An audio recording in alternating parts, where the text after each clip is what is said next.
తెలుగు రాష్ట్రాల్లో భిన్న వాతావరణం నెలకొంది. మధ్యాహ్నం వరకు ఎండలు మండిపోతే సాయంత్రం ఈదురుగాలులతో భారీ వర్షం కురుస్తుంది. ఏపీ, తెలంగాణలోని పలు జిల్లాల్లో ఈదురుగాలులు బీభత్సం సృష్టించాయి. విజయవాడలో ఇవాళ తెల్లవారుజామున భారీ వర్షం కురిసింది. లోతట్టు ప్రాంతాలు పూర్తిగా జలమయమయ్యాయి.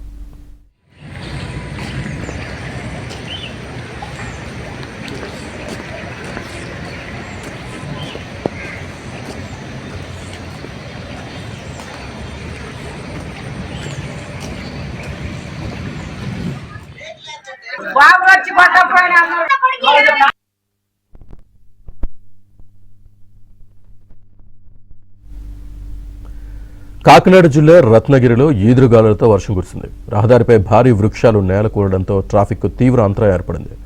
భక్తులు తీవ్ర ఇబ్బందులు ఎదుర్కొన్నారు.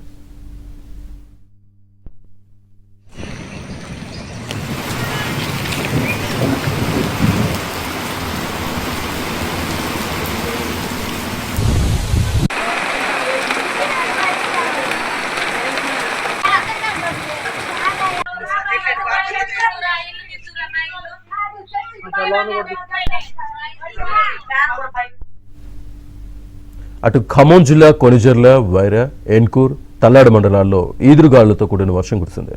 తల్లాడు మండలం నూతనకల్లో పిడుగుపాటుకు కొబ్బరి చెట్లు దగ్ధమైంది. ఎన్కూర్ మండలం రాయమదారం గ్రామంలో ఈదురుగాలులతో కూడిన వర్షానికి 6 ఇళ్లపై రేకులు ఎగిరిపోయాయి.